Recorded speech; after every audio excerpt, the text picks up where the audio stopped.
अस्मद्गुरुभ्यो नमः।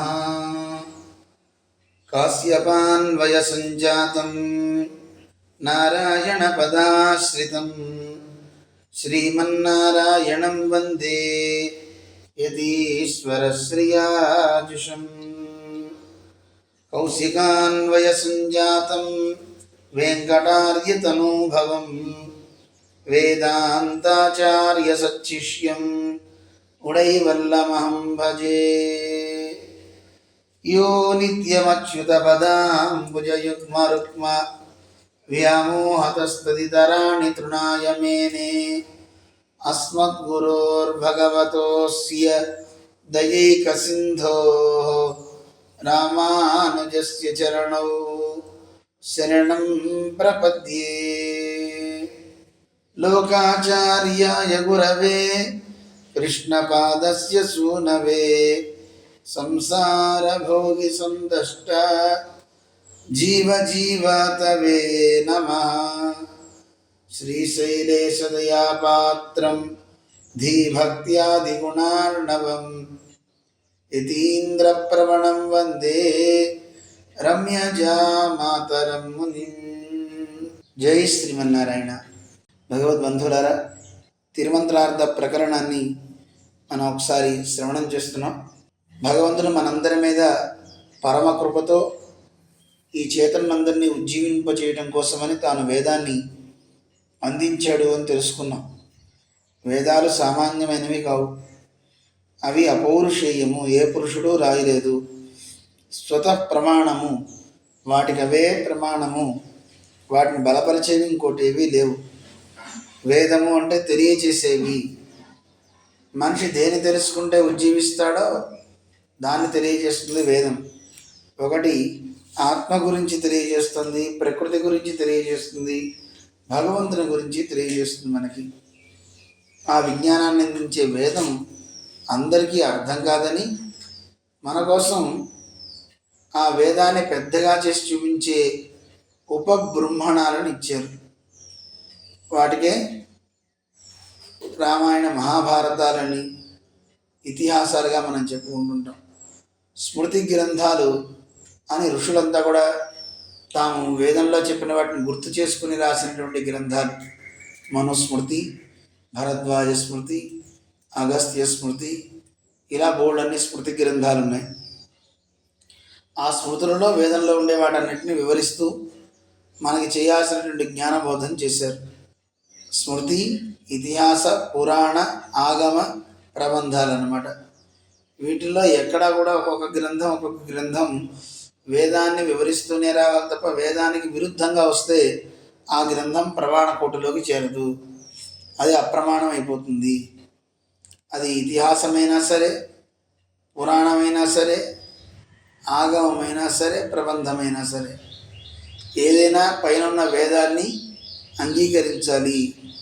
అది అంగీకరించకపోతే అది ఎంత గొప్ప గ్రంథమైనా దాన్ని మనం పక్కన పెట్టాలి అంటారు. అటువంటి పురాణాన్ని వాటిని మనకు అన్నీ అందించాడు. మరి శాస్త్రాభ్యాసం చేయాలంటే ఎన్నో యోగ్యతలు కావాలి అంటూ మనకి నిన్న మనం తెలుసుకున్నాం.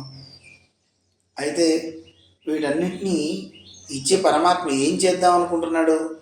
మనిషికి తెలియాల్సిన 3 రహస్యాలను తెలియజేయడం కోసమని రహస్యత్రయాన్ని ఇస్తున్నాడు. ఏమిటి రహస్యత్రయం అంటే? స్వస్వరూపము, నేనెవరు అని తెలుసుకోవటము, నేను పొందాల్సింది ఏమిటి, ఫలము అంటారు. ఆ ఫలాన్ని తెలియజేస్తూ ఉంటుంది. ఆ ఫలాన్ని పొందడానికి ఉపాయం ఏమిటి, దాన్ని తెలియజేస్తున్నారు. ఉపాయం అంటే నిన్న మనం తెలుసుకున్నాం, ఉపఈయతే, ఏది మనం పొందాలనుకుంటున్నామో ఆ లక్ష్యం దగ్గరికి చేర్చేదేదో దానికి పేరు ఉపాయం అని అర్థం. లోకంలో ఒక చోట నుంచి ఒక చోటకి తీసుకెళ్ళాలంటే ఉపాయంగా మనకి కొన్ని వెహికల్స్ వస్తుంటాయి. ఆ వెహికల్ ఉపాయంగా స్థానానికి చేరుస్తుంది తప్ప అది లక్ష్యంలోకి అది రాదు. ఉదాహరణకి ఇక్కడి నుంచి మనం విజయవాడ వెళ్ళాలి, లేదు ఇంకో ఊరు వెళ్ళాలనుకుంటే అక్కడికి చేరడం కోసం ట్రైనో ఫ్లైటో ఏదో చేసుకుంటాం. అది ఆ గమ్యం చేరుస్తుంది, కానీ అక్కడి నుంచి మళ్ళీ మనకి ప్రయాణం ఉంటుంది ఇంటి దాకా వెళ్ళాలి. అక్కడ దాకా చేరడానికి మళ్ళీ ఏ ఆటోనో రిక్షానో దేనో తీసుకుంటాం. అక్కడికి వెళ్ళాక కూడా మళ్ళీ అది బయటే ఉంటుంది తప్ప ఇంటి లోపలికి రాదు. సాధనాలన్నీ బయటే ఉంటాయి, పూర్తిగా రావు. మన భగవంతుణ్ణి చేరడానికి అలా చేర్చే సాధనాలు ఏమిటి? ఈ శరీరం. ఈ శరీరం కూడా మనం వదిలిపెట్టేసే పోతాం. ఇది మన దాకా రాదు, మనతో పాటు కొంత దూరం కూడా రాదు. ఇక్కడ మనం ధర్మాన్ని సాధించడానికి కావాల్సినటువంటి ప్రయోజనాన్ని పొందడం కోసం కొంత ఉపకరిస్తుందే తప్ప పూర్తిగా ఇది మన దాకా వచ్చేది కాదు. అందుకోసమే మన వాళ్ళు యోగాది ప్రక్రియలు చేస్తూ ఈ శరీరం లక్ష్యం దాకా చేరడం కోసం దీన్ని జాగ్రత్తగా అట్టు పెట్టుకోవాలి. ఒక కారుకి ఆయిలింగ్ ఎలా చేస్తూ ఉంటామో దానికి శ్రద్ధగా తుడుచుకుంటాం, దానికి ఆయిల్ కూడా చేరుస్తుంటాం. ఎందుకోసం అవన్నీ అంటే మన గమ్యాన్ని చేర్చడం కోసం. అది మంచిగా ఉంటేనే మన ప్రయాణం సాగుతుంది కనుక దానికి కొంత ఇస్తాం. అలానే పొద్దస్తమానం కారుకే పని చేస్తూనే కూర్చుంటే ప్రయాణం సాగదు. అందుకోసం గమ్యాన్ని చేరడం కోసమని శరీరాన్ని కూడా రిపేర్ చేసుకోవాలి, దానికి అవసరం. దానికి చేయాల్సిన ప్రక్రియలు కూడా, యోగ ప్రక్రియలు కూడా మన పెద్దలు అందించారు. అయితే దురదృష్టవశాత్తు మనం అంత పూర్తిగా చేయలేకపోతున్నాం. కానీ మనకి అష్టాంగ యోగాది ప్రక్రియల్లో శరీర శుద్ధి మొత్తం చెప్పారు. ఎందుకంటే ఏ కొంచెం బండి రిపేర్ అయినా ప్రయాణం సాగదు. ఆ ప్రయాణం బాగా సాగాలి. ఓ చిన్న నట్టు పోయినా కారు ఆగిపోతుంది. ఒక్కోసారి మనం కారులో వెళ్తూ ఉంటాం, ఏదో ఇండికేటర్ చూపిస్తుంది, దాంట్లో ఏదో ప్రాబ్లం వస్తుంది, ఆగిపోతుంది. అందుకే బండి ఆగకూడదు అంటే ఈ బండికి ఏ లోపాలు లేకుండా కొన్ని చేయాల్సిన విధులు చేయాలి.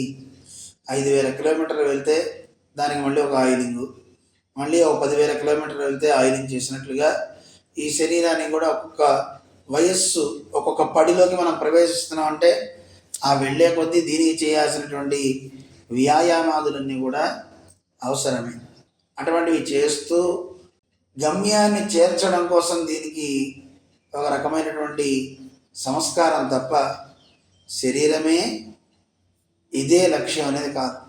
అలాంటి లక్ష్యం కలిగినటువంటి మతస్థులు కూడా కొంతమంది లేకపోలేదు. ఈ శరీరం చాలా యావజ్జీవం సుఖం వసేత్ రుణం కృత్వా ఘృతం పిబేత్. ఎవడు చూశాడరా తర్వాత మోక్షం గీక్షం, అసలు ఆత్మను ఎవడు చూసాం?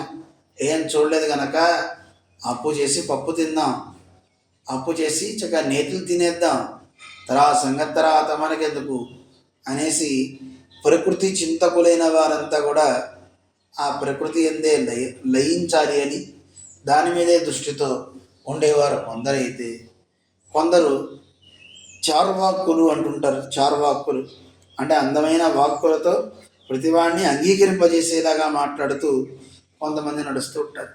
ఇలాంటి ఎన్నో మతస్థులు, ఎన్నో మతము అంటే అభిప్రాయం అని అర్థం. వాళ్ళ అభిప్రాయాలన్నీ వాళ్ళు పొందుపరిచారు. కానీ మన పెద్దలు మనకి ఏది శ్రేయస్సో ఏది మంచో దాన్ని తెలియజేశారు కనుక వాటిని మనం తీసుకువెళ్తున్నాం. అందువల్ల అన్ని ఉపాయాలుగా మనం తీసుకున్నాం. అది కర్మ కావచ్చు, జ్ఞానం కావచ్చు, భక్తి కావచ్చు. వీటి ద్వారా మనం భగవంతుడిని సాధిద్దాం అనుకుంటే ఆయన్ని పొందడం చాలా కష్టమే. కర్మ ద్వారా ఆయన్ని పొందాలి అంటే కర్మలు చేస్తూనే ఉండాలి. ఎందుకంటే చేసే కర్మల్లో లోపాలు వస్తూనే ఉంటాయి. ఎందుకంటే లోపాల కంటే మన దగ్గర ఉన్నవి పాపాలు ఎక్కువ. ఆ పాపాలే మనల్ని వెళ్లకుండా చేసేస్తూ ఉంటాయి. అందువల్ల ఈ కర్మ, ఆ కర్మ కూడా తెలిసి చేయాలి, అది జ్ఞానం. తెలిసి చేసే కర్మలో ప్రేమ కూడా ఉండాలి. ప్రేమ లేకుండా చేసే కర్మ ఫలాన్ని ఇవ్వదు. అందువల్ల భక్తి అనేది కూడా అందులో ఉంది. ఈ ప్రేమతో చేసేటప్పుడు ఎక్కడ ప్రేమ ఉంటుందో ఆ ప్రేమ కలిగినటువంటి ఆ వస్తువు ఎందే దృష్టి తప్ప మిగతా వాటి మీద దృష్టి ఉండదు. దానికే వైరాగ్యం అని పేరు. ఇలాగ కర్మ, జ్ఞాన, వైరాగ్యము, భక్తి ఇవన్నీ కూడి ఉంటే చివరికి వచ్చేది ముక్తి. అని ముక్తి అంటే విడుదల సంసారం నుంచి. ముక్తి అంటే మహానందం అని కూడా అంటారు. ముక్తిర్ మోక్షో మహానంద పర్యాయ పదాలు అన్నమాట. ముక్తి అంటే మహానందం, చాలా గొప్ప ఆనందం. ఎక్కడ దుఃఖం అనేది ఒకంత కూడా కలవనటువంటి గొప్ప ఆనందాన్ని మనం పొందగలుగుతాం. ఇవన్నీ పొందాలంటే ఈ కర్మలు, జ్ఞానము ఇవన్నీ సముపార్జన చేయడం చాలా కష్టం కదా. ఇవన్నీ సాధనాలుగా పెట్టుకుంటే ఇవే సాధనం అనుకోవడం తప్పు. అందులో పరమాత్మను పొందాలంటే సాధన ఎవరు? అన్నీ కొంత దూరం వచ్చి ఆగిపోయేవి. అక్కడి నుంచి మన ప్రయాణం ఎలా జరుగుతుంది? ఏం చేయాలి అంటే, నాయన నీకు సాధనం పరమాత్మే. పరమాత్మ అయితే ఆయన వైకుంఠం దాకా తానే ఉంటాడు. ఇప్పుడు ఒక నది దాటాలి అంటే బ్రిడ్జి ఉంటుంది, ఆ బ్రిడ్జి మీద నడుస్తాం, అయిన తర్వాత మళ్ళీ నడిచే వెళ్తుండాలి కదా. కానీ అలా లేదు. పరమాత్మను కనుక మనం బ్రిడ్జిగా పెట్టుకుంటే, ఆయన ఒక దాటించే సేతువు కింద ఆయన మనం పెట్టుకుంటే, ఈ ఒడ్డు నుంచి ఆ ఒడ్డు వరకు వైకుంఠం దాకా తానే ఉంటాడు. ఆ లోపల కూడా తానే ఉంటాడు. అందువల్ల మన పెద్దలంతా మనకి తెలియజేసింది భగవంతుడే ఉపాయము, భగవంతుడే మనకి ఫలము. మనం పొందదగినది ఆయనే. ఆ పొందడానికి మన దగ్గర దాకా తీసుకువెళ్ళేది కూడా ఆయనే. అదే మనకి పైకి వెళ్తే తెలుస్తూ ఉంటుంది. ఎలా సాధనం ఆయన అవుతాడు అంటే, మనం పొందేది ఆయన్నే కనుక మనకి ఉపాయం కూడా తాను అని చెప్పడానికి అర్చావతారం ఒక ఉదాహరణగా చెప్తూ ఉంటారు. ఆ అర్చావతారాన్ని మనం సేవిస్తూ ఉంటాం. అర్చావతారం అంటే మనం రోజు అర్చించే మూర్తి అన్నమాట. అది రాముడా, కృష్ణుడా, ఎవరైనా సరే ఆ మూర్తిని మనం ఆరాధిస్తూ ఉంటాం. మనం ఏ స్వామిని పొందాలనుకుంటున్నామో ఆ పొందడానికి సాధనం తానయ్యాడు. ఆ సాధనాన్ని మనం అర్చిస్తూ ఉంటే చివరికి ఫలం కూడా తానే అయి ఆ ఫలాన్ని మనకి అందిస్తుంటాడు. ఇంకా బాగా మనకి తెలియాలంటే, ఒక ఆవుని కట్టేయాలి, ఆవు ద్వారా మనం పాలు తీసుకోవాలి. ఆవు బయట సంచరిస్తుంది, దాన్ని తీసుకురావడానికి ఏ దండమో ఉపయోగిస్తే ఒక్కోసారి ఎదురు తిరుగుతుంది, రాదు. కానీ అదే ఆవును తీసుకురావాలంటే ఒక గడ్డి మోపుని కనుక చూపిస్తూ అలా అలా అలా వెనక్కి వెళ్తూ ఉంటే అది ఆ గడ్డిని తినడానికని పరిగెత్తుకుంటూ వస్తూ ఉంటుంది. అలా నువ్వు వెనక్కి వెనక్కి వెళ్తూ వెళ్తూ వెళ్తూ ఎక్కడ దాన్ని కట్టేద్దాం అనుకున్నా అక్కడ పడేసాం అనుకో, తింటుంది, నువ్వు దాన్ని కట్టేయచ్చు. తద్వారా నువ్వు పాలు కూడా తీసుకోవచ్చు నువ్వు. అందువల్ల ఏదైతే ఆవును తీసుకురావడానికి సాధనంగా నువ్వు గడ్డిని చూపించావో ఆ గడ్డే సాధనమైంది, చివరికి ఆ గడ్డే ఆవుకి ఫలం కూడా అయింది. అలా మనకు కూడా ఈ లోకంలో ఉండేటువంటి సంసారులకి ఉపాయం తానే అవుతాడు స్వామి అర్చామూర్తిగా, ఫలం కూడా తానే అవుతాడు ఆ పరమాత్మే అని మనకి చాలా చక్కగా తెలియజేశారు. అందువల్ల ఉపాయాలు లోకంలో ఉన్నవన్నీ కూడా మిగతా అన్నీ అనుకుంటే అవి అపాయాలే తప్ప ఉపాయాలు కావు. నిజమైన ఉపాయం భగవంతుడు, ఆయన మనం ఉపాయంగా స్వీకరించాలి. అలా స్వీకరిస్తే తర్వాత మనకు వచ్చేటటువంటిది ఫలము. ఫలం కూడా పరమాత్మే, పురుషార్థము అంటారని నిన్న మనం చెప్పుకున్నాం. అలాంటి వాటన్నిటిని కూడా ఉన్నదున్నట్లుగా తెలియజేస్తుంది. యాథాత్మ్యము, యథావస్థిత విశేషం అని చెప్పారు. యథావస్థిత వేషం అంటే ఉన్నదున్నట్లుగా, జీవుడు అంటే ఎవరో ఉన్నదున్నట్టుగా చూపించడం, దాంతోపాటు ప్రకృతిని గురించి ఉన్నదున్నట్టుగా చెప్పడం, పరమాత్మ గురించి కూడా ఉన్నదున్నట్టుగా తెలియజేయడం. అలా తెలియజేయడానికే 3 మనకి చెప్పారు. దీన్నే అందమైన శ్లోకంలో కూడా తెలియజేశారు, నిన్న మనం చెప్పుకున్నాం. అటువంటి 3 రహస్య జ్ఞానాన్ని, రహస్యత్రయం ఏతదన్యత్ నకించన, మనకి 3 రహస్యాలు తప్ప ఇంతకంటే వేరేది ఏమీ అవసరం లేదు. స్వజ్ఞానం, ప్రాపక జ్ఞానం, ప్రాప్య జ్ఞానం ముముక్షుభి. నీకు నిజంగా విడుదల కావాలి అని కోరుకుంటున్నావా ఈ సంసార బంధం నుంచి? కోరుకుంటే నువ్వు తెలుసుకోవాల్సినవి 3 సుమా. ఏమేంటి అవి? స్వజ్ఞానం, నువ్వెవరో తెలుసుకో, నీ గురించి జ్ఞానం నీకు తెలియాలి. ప్రాపక జ్ఞానం, నన్ను తీసుకువెళ్ళేది ఏది ఇక్కడి నుంచి అనే ఉపాయము తెలియాలి. ప్రాప్య జ్ఞానం, ప్రాప్యం పొందబడేది ఏదో ఆ పొందబడేది చాలా గొప్పదని, దానికంటే గొప్పది ఇంకోటి లేదని తెలియాలి. తెలిస్తేనే ముముక్షు అనేవాడికి సరిపోతుంది. అంతకంటే వాడు తెలుసుకోవాల్సినవి ఈ లోకంలో లేదు. ఒకవేళ నువ్వు ముముక్షు కాదా, మిగతా అన్నీ తెలుసుకో. అందుకోసమే భగవంతుడు ఈ 3 రహస్య జ్ఞానాలని అందించడం కోసమని 3 మంత్రాలని లోకానికి అందించాడు. ఆ 3 మంత్రాలే ఎవరెవరి ద్వారానో పెట్టించలా, తానే స్వయమేవ ఆచార్యనాయి నిన్ను ప్రకాశిప్పిత్తరుడినాన్, తానే స్వయంగా ఆచార్యుడై అవతరించాడు. ఏమండి, ఎందుకు తానే ఆచార్యుడిగా రావాలి? ఆచార్యనాయి నిన్ను ఎన్నదు, ఎందుకండి అలా రావడం అంటే, ఆచార్య రూపేణ అవతరిత్తెన్నపడి అంటే లోకంలో ఉన్న వాళ్ళందరికీ కూడా గురువు అంటే ఏమిటో తెలియదు. గురువు అనేవాడు ఎలా ఉండాలో నేర్పడం కోసమని తానే గురువు అయ్యాడు. ఎవరినన్నా రమ్మని పంపిస్తే వాడు ఎలా ప్రవర్తిస్తాడో తెలియదు కనుక, ఒరే గురువు అంటే ఇలా ఉండాలి, ఖ్యాతి లాభ పూజలకి వాడు లొంగకూడదు. ఎక్కడన్నా ఎవరన్నా పని చేస్తే నాకు మంచి ఖ్యాతి కలుగుతుంది, కీర్తి లభిస్తుంది, నా కిరీటాలు పెడతారు అని పనిచేసేవాడు కాకూడదు. లేదు, ఓ పని చేస్తుంటే ఎంత లాభం వస్తుంది ఏమేమి చేస్తే, కనీసం ఏమన్నా ఒక 1,00,00,000 రూపాయలను వెనకేస్తానా అని చూడకూడదు. అలాగే పూజ, నన్ను అందరూ పాదపూజలు చేయాలి, అందరూ నాకు మాలలు వేయాలి, ఇలాంటిది కూడా చూసేవాడు కాకూడదు. అందువల్ల అన్నిటికీ అతీతుడు అవ్వాలి అంటారు. అటువంటి ఆచార్య లక్షణాలని తెలియజేయడం కోసమనే తాను ఈ భూమి మీద అవతరించాడు. ఎందుకంటే లోకంలో శిష్యుడిగా ఉండడం అన్నంత గొప్పతనం ఇంకోటి లేదు. గురువుగా ఉంటే ఎన్నో బాధ్యతలు ఉంటాయి. ఏమిటి గురువుగా ఉండడం అంటే? కింద ఉన్నటువంటి శిష్యులందరినీ అనుగ్రహించడం కోసం ఉపదేశించాలి, అదొక ఎత్తు అయితే, తాను ఒక గురువుగా ఉంటూనే మళ్ళీ తమ ఆచార్యులకి విధేయుడిగా తాను ఒక శిష్యుడిగా ఉండాలి. అందుకే మన శాస్త్రం మనకి తెలియజేస్తుంది ఎలా ఉండాలి శిష్యుడు. గురువు అనేవాడు అంటే వారి గురువు యందు కూడా నిష్ట కలిగిన వాడు అయి ఉండాలి. అప్పుడే అతనికి నిజమైనటువంటి గురుత్వం అనేది సిద్ధిస్తుంది.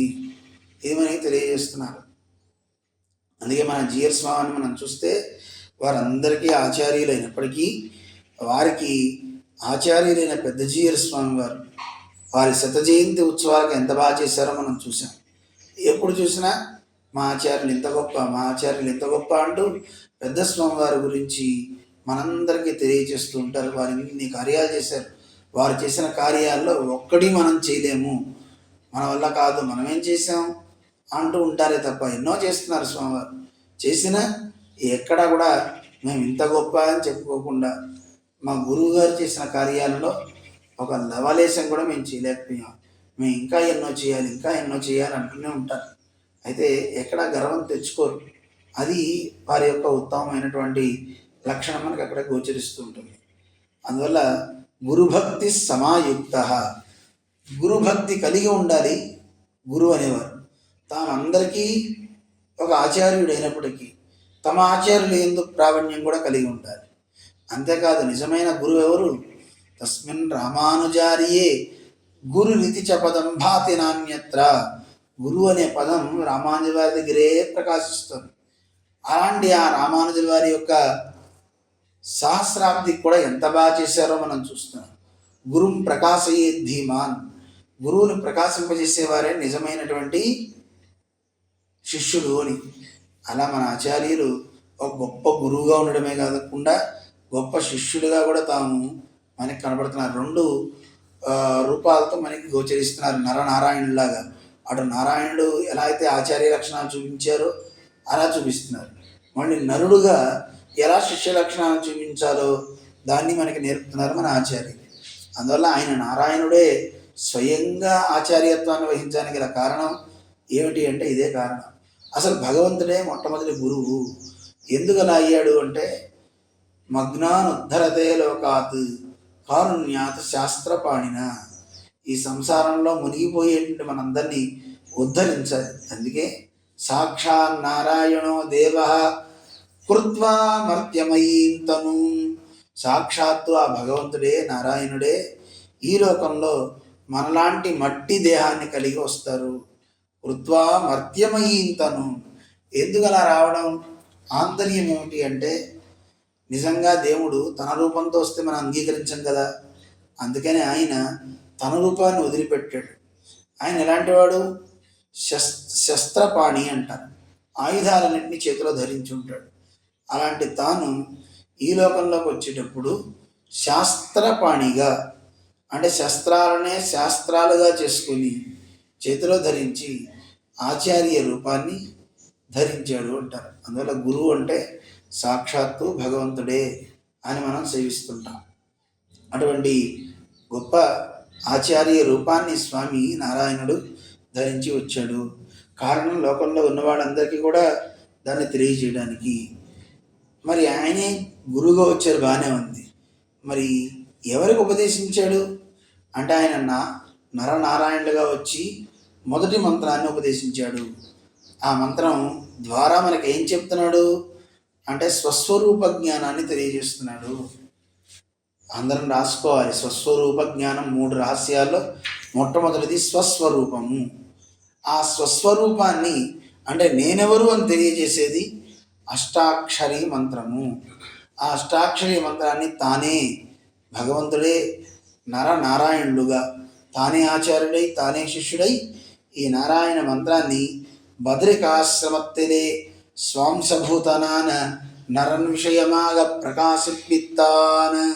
తన అంశావతారమైనటువంటి నరుడు, ఆ నరుడికి బదరికాశ్రమంలో ఉపదేశించాడు. బదరి చాలా గొప్పదండి, సామాన్యమైన క్షేత్రం కాదు.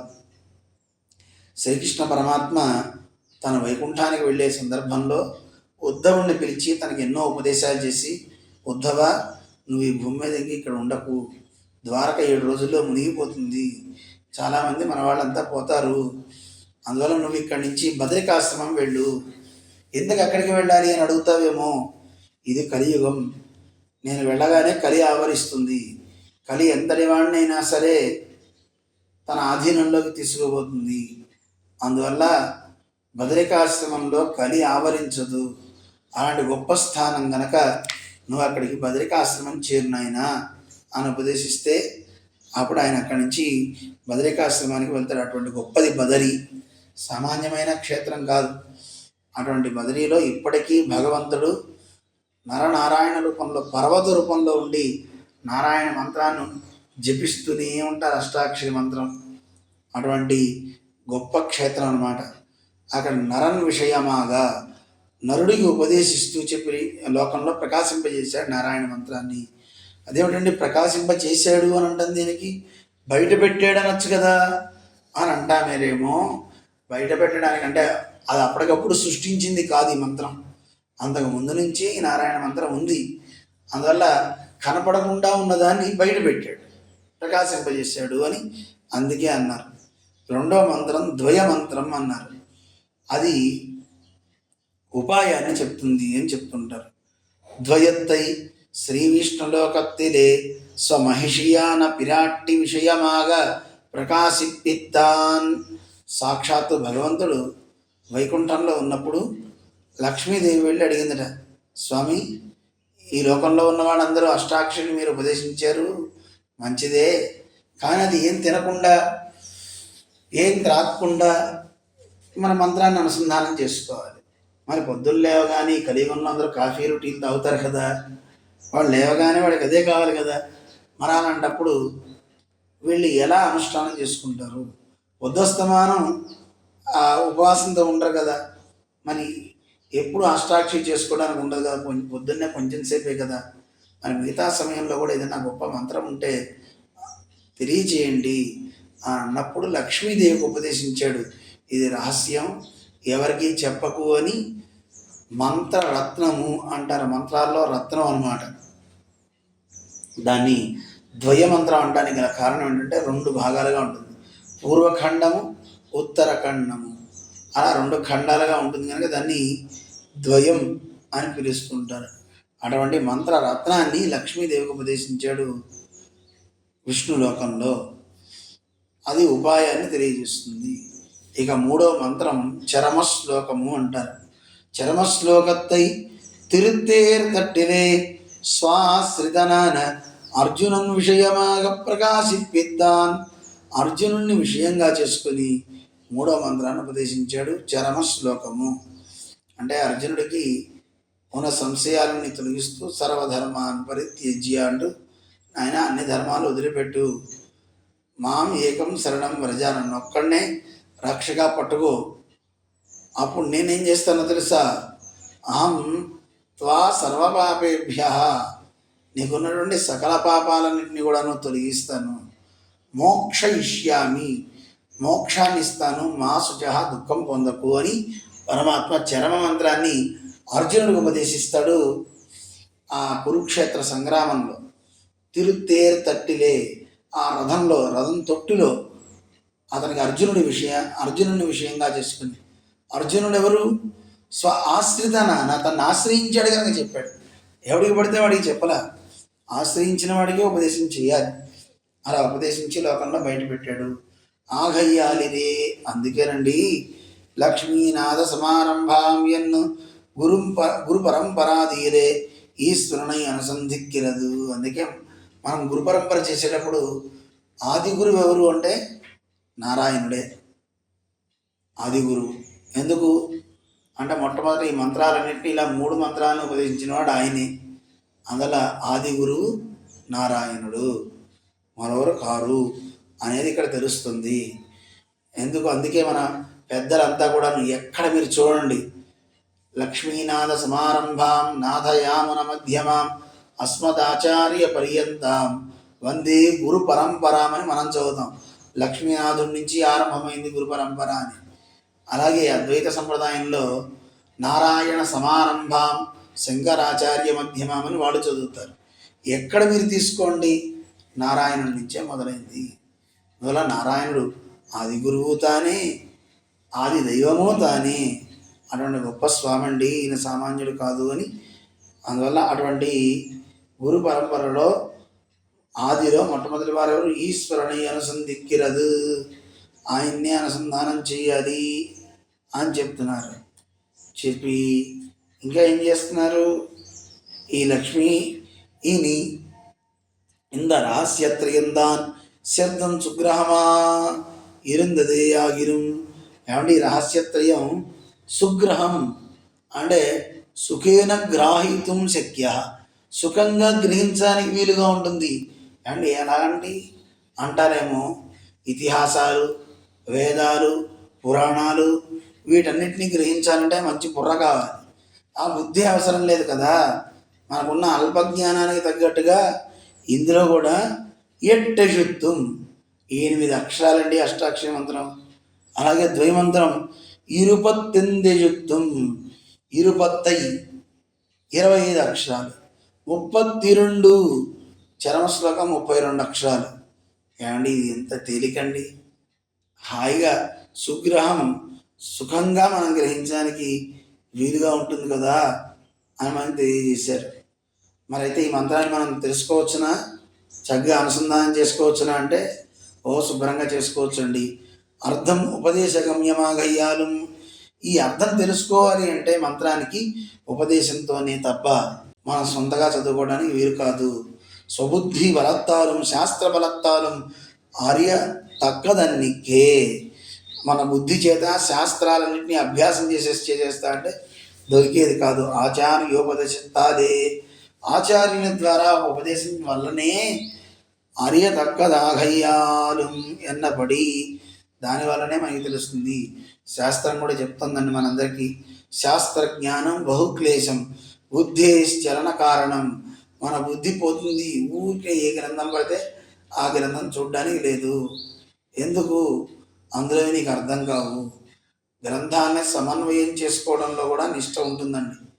ఆ అనుభవజ్ఞులైన పెద్దలు ఆ గ్రంథాన్ని చెప్పేటప్పుడు వాళ్ళ అనుభవాన్ని మేళవిస్తూ ఇతర గ్రంథాలలో ఏ రకమైనటువంటి దోషాలు లేకుండా అన్నిటినీ సమన్వయపరచుకుంటూ వాటిని అర్థం చేసుకోవాలి. అందువల్ల శాస్త్రాన్ని మనంతలో మనం నిర్ధారణ చేయాలి అంటే మన జీవితం సరిపోదు. అందువల్ల శాస్త్రజ్ఞానం బహుక్లేశం, చాలా ఏడుపు వస్తుంటుంది. ఒక దాంట్లో ఒకటి మాట చెప్తుంటారు, ఇంకో దాంట్లో ఇంకోటి చెప్తుంటారు. వాయు పురాణంలో ఒక దేవత గురించి, స్కంద పురాణంలో ఒకరి గురించి, ఇలా ఒక్కొక్క చోట ఒక్కోటి తెలియజేస్తే ఏ దశలు మనం ఆచరించాలి అనిపిస్తుంది కదా. అందువల్ల నాయన శాస్త్రజ్ఞానం బహుక్లేశం బుద్ధేశ్చలన కారణం. నీ బుద్ధి కూడా పాడైపోతుంది. ఏం చేయాలి? ఉపదేశాత్ హరిం బుద్ధ్వా, ఉపదేశాత్ ఆచార్యోపదేశం వల్ల నువ్వు ఆ తత్వజ్ఞానాన్ని తెలుసుకో. రహస్యత్రయ జ్ఞానం తెలుసుకుని ఏం చేస్తావు? విరమే సర్వకర్మసు, మిగతా కర్మలన్నీ వదిలిపెట్టావా, అంతవరకు చాలు అని తెలియజేశారు. అందువల్ల నువ్వు శాస్త్రార్థాన్ని తెలుసుకోవాలంటే ఆచార్యుని దగ్గరికి వెళ్ళు, ఆ అర్థాలు తెలుసుకో. అందుకే அந்த ரகசியத்திரயத்திலும் பூர்வாச்சாரியர்களுடைய உபதேச பரம்பரா பிராப்தமான அர்த்த விசேஷங்களை சர்வர்க்கும் சுக்கிரகமாகவும் சுவ்யக்தமாகவும் பிள்ளை லோகாச்சாரியர் தம்முடைய பரமகிருபையாலே இப்பிரబంధముఖేన అరుడి చీగిరార్. పిళ్ళైలోకాచార్య స్వామి పరమకృపతో మనకు అనుగ్రహించారు. ఏం చేశారు?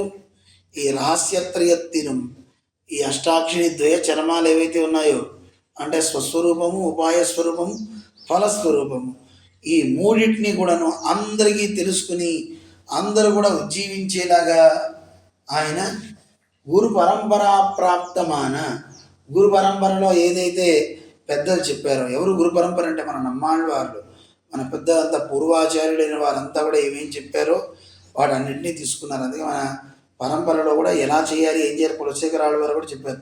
మంత్రం సప్రణవం ప్రణామ సహితం ప్రావర్తయధ్వం ముహు అంటూ ఆ మంత్రం యొక్క క్రమాన్ని చెప్పారు. ఎలా ఉచ్చరించాలో తెలియజేశారు. ఏమేమి ఎలా భావించాలో ఎక్కడెక్కడ వాళ్ళ ప్రబంధాలలో ఇచ్చారో వాటన్నిటిని తీసుకుని అందరం బాగా గ్రహించడానికి వీలుగా అనాయాసేన గ్రహిక్కుబడి, ఏ రకమైనటువంటి ఆయాసం శ్రమ లేకుండా హాయిగా అనుభవించడానికి వీలుగా పిళ్ళైలోకాచార్య స్వామి మనకి ఈ మంత్రార్థాన్ని సూత్రాల రూపంలో అందించారు. మున్పే రహస్యత్రయ విషయమాగ మూన్ను ప్రబంధం ఇట్టరుడి ఇరుక్కచ్చేదేయం. ఇంతకుముందే పిళ్ళైలోకాచార్య స్వామి ఒక 3 గ్రంథాలు రాశారట. అందులో అది యాదృచ్ఛికపడి పరందపడి శ్రియపతి అని 3 రకాలు గ్రంథాలు రాశారు. ఇంతకీ పడి అంటే మెట్టు అని అర్థం, పడి అంటే ప్రకారము అని అర్థము. ఇందులో మొట్టమొదటిది యాదృచ్ఛికపడి అని రాశారు. ఆ యాదృచ్ఛికపడి అనుకోకుండా పరమాత్మ యొక్క కృపా ప్రభావం అనే దాని గురించి తెలియజేసుకుంటూ వచ్చారు. అది ఆ పరమాత్మ కృప పడితే వాడు ఎలా తయారవుతాడు, అది ఎలా ఉంది, అతి సంగ్రహమాఘయ్యాలు, మరీ చిన్నగా ఉందే, ఇలా కాదని పరందపడి అని ఇంకో గ్రంథం రాశారట, దానికి పేరు పెట్టి. అది చాలా పెద్దగా అయిపోయిందట. అతి విస్తృతమాఘయ్యాలు, చాలా పెద్దగా ఉందండి, ఇలా కాదని శ్రీయపతి పడి అని ఇంకో గ్రంథం ఇంకోటి రాశారు. ఇందులో మరీ పెద్ద కావలేదు, మరీ చిన్న కావలేదు. ఏమైంది? ఉభయ దోషం ఇన్ని ఇలే ఇరుందదే ఆగిలు. 2 దోషాలు లేకపోయినప్పటికీ ఇందులో కూడా ఒక దోషం వచ్చి కూర్చుందట. ఏమిటది? సంస్కృత వాక్య బాహుళమాగయ్యాలే. సంస్కృత వాక్యాలు ఎక్కువైపోయినట. అందువల్ల ఏమైంది? పెన్నైక్కం పేదైక్కం అధికరిక్క పోగామయ్యాలం. స్త్రీలకి బాలులకి చదువుకోవడానికి వీల్లేదే, ఇది అర్థం కాదే, అయ్యయ్యో అని అనుకుని దోషము మిన్నికే ఇన్నము మురు ప్రబంధమిడ వేడుమెన్ను. ఈ 3 దోషాలు లేకుండా ఒకటి ఏదైనా రాయాలి అని నిశ్చయించుకొని ఎల్లావత్తుకు పిన్విరే, వీటన్నిటికంటే తర్వాత ముముక్షుప్పడి ఆగిర ఈ ప్రబంధం ఇట్టరుడిత్తు. ముముక్షుప్పడి అని ఈ గ్రంథాన్ని రాశారు. ఎందుకు ముముక్షుప్పడి అని రాశారు అంటే ఆ 3 దోషాలు లేవు, పిల్లలు పెద్దలు అందరూ అధికరించవచ్చు, స్త్రీలైనా సరే ఎవరైనా సరే చక్కగా అందరూ ఈ ప్రబంధాన్ని తెలుసుకోవాలి అని ఈయన అందించారు. అందుకే ఇదివే ఎల్లార్కం ఆదరణీయమాగా కడవదు, అందరికీ ఇదే ఆదరణీయము అంటున్నారు. మిగతా గ్రంథాల్లో 3 లేనటువంటి విశేషాలను కూడా మేము ఇందులో పొందుపరిచామండి, ఇందులో చెప్పాము అని తెలియజేశారు. ఇక్కడతో అవతారిక పూర్తయింది. ఇక మనం ప్రబంధంలోకి అంటే ముముక్షుప్పడి గ్రంథంలోకి ప్రవేశిస్తాం. ముముక్షువుకు అరియ వేండం రహస్యం 3 మొట్టమొదటి సూత్రం అన్నమాట. ఈ సూత్రం యొక్క అర్థాన్ని రేపటి నుంచి మనం తెలుసుకుంటూ ముందుకు వెళ్దాం. ఓం అస్మద్గురుభ్యో నమః. విశిష్టాద్వైత సిద్ధాంత ప్రజానేక విహారిణి శ్రీమన్నారాయణాచార్య స్వామినే నిత్యమంగళం. యావత్ ప్రపంచ సంపూజ్య చరణాయ మహాత్మనే శ్రీమన్నారాయణాచార్యేతి రాజాయ మంగళం. శ్రీమతే రమ్యజా మాతృమునీంద్రాయ మహాత్మనే శ్రీరంగవాసినే భూయాత్ నిత్యశ్రీర్నిత్యమంగళం.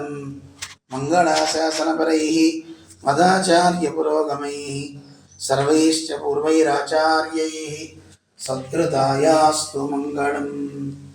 ఓం అస్మద్గురుభ్యో నమః. జై శ్రీమన్నారాయణ.